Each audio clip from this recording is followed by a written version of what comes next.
L'inducteur est un fil enroulé autour d'un matériau magnétique. Le courant qui traverse l'inducteur induit un champ magnétique et ce champ ne veut pas changer. Donc, un inducteur est un dispositif qui tend à empêcher le courant qui le traverse de changer. Si la quantité du courant traversant l'inducteur est constante, l'inducteur sera satisfait et il ne génère aucune force sur les particules chargées qui le traversent. Dans ce cas, l'inducteur se comporte comme un fil normal.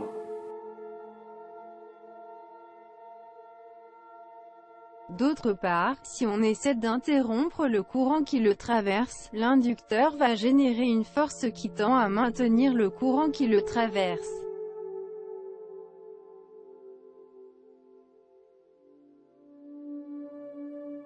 Si un inducteur est connecté à lui-même et en absence de résistance dans le circuit, théoriquement le courant continuera à circuler éternellement.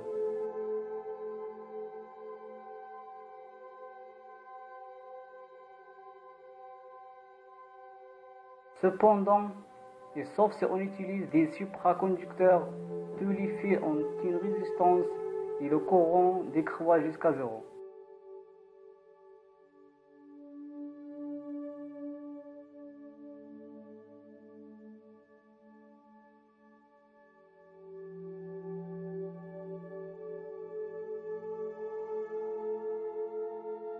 Plus la résistance est importante, plus la décroissance du courant est rapide.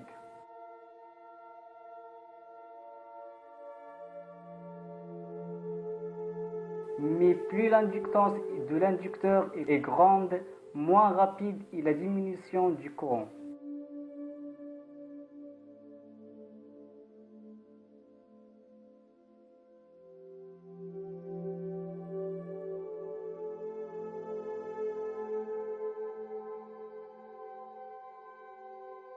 Une fois le courant est nul, l'inducteur tendra à maintenir le courant ainsi, du fait que l'inducteur essaie d'empêcher le courant qui le traverse de changer.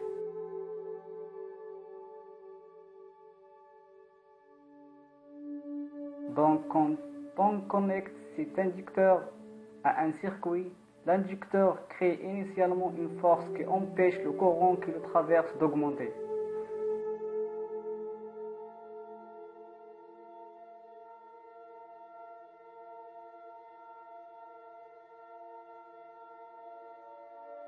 Mais le courant augmentera lentement.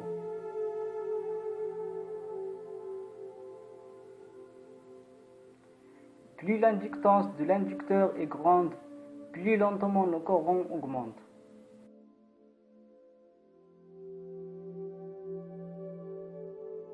Une fois le courant atteint la valeur permanente et arrête d'augmenter, l'inducteur sera alors satisfait de nouveau et ne générera aucune force. Mais quand on coupe le courant traversant l'inducteur, celui-ci alors va générer une force pour maintenir à cette valeur permanente le courant qui le traverse.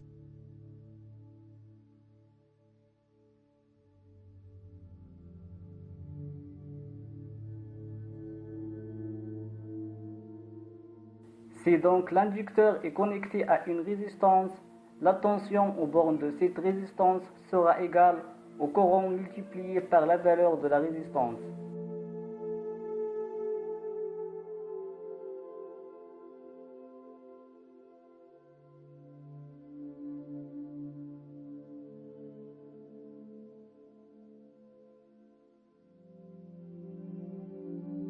L'inducteur empêche instantanément le courant le traversant de changer.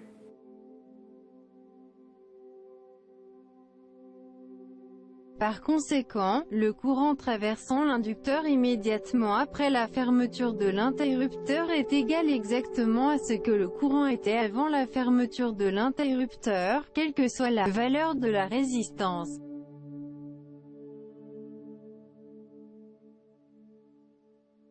Si la valeur de la résistance est extrêmement importante, alors le courant multiplié par la résistance le sera également.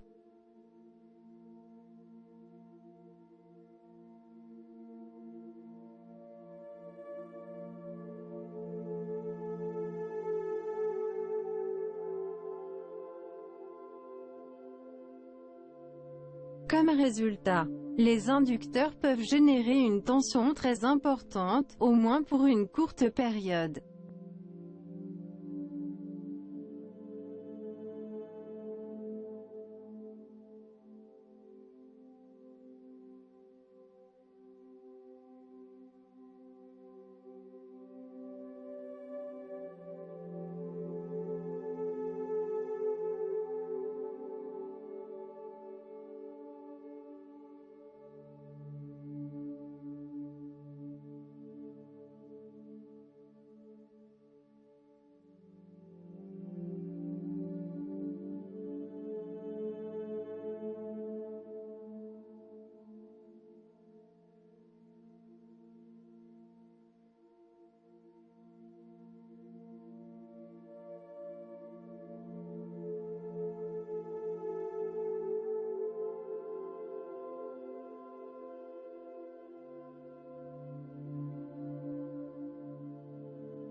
Puisque le courant circulant dans un inducteur ne peut pas changer instantanément, quand on essaie de déconnecter un inducteur d'un circuit, il lui faut toujours un chemin pour débiter son courant.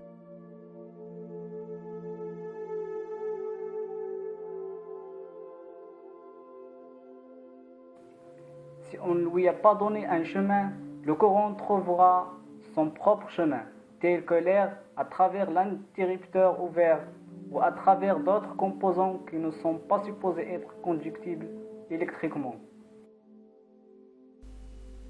Cela peut créer une tension très importante et endommager considérablement le circuit.